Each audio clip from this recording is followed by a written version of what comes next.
Binigyan na ng deadline ng DTI ang e-commerce platforms para tanggalin ang mga illegal vape na ibinebenta sa kanilang shopping sites. Para bigyan ng mukhang balita, Mobile Journal, Ivan Tarinque.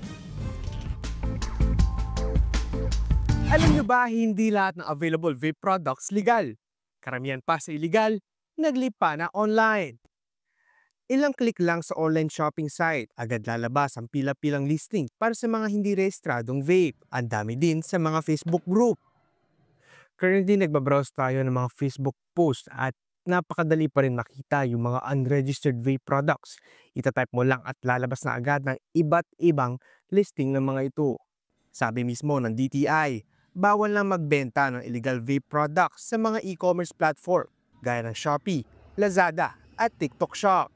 Pinaalala nila ito dahil sa loob lang ng 2 taon, umabot na sa halos 92,000 listings ang kanilang na-monitor. Itong mga produkto na po to, malinaw po itong lumalabag po sa mga batas kagaya po ng Consumer Act. At tapos po syempre po yung mga DOH regulations. Binigyan na ng 7 araw simula August 16 ang mga e-commerce sites para tanggalin ang mga produkto.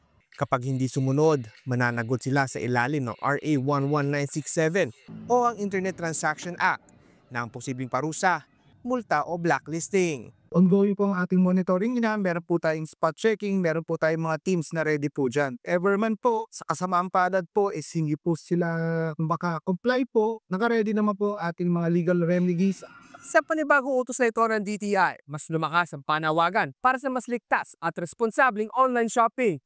Hindi lang mga consumers ang dapat maging maingat, kundi mismong mga platforms na nagbibenta ng mga produkto online. Mobile Journal Event rin po hatid ang mukha ng balita.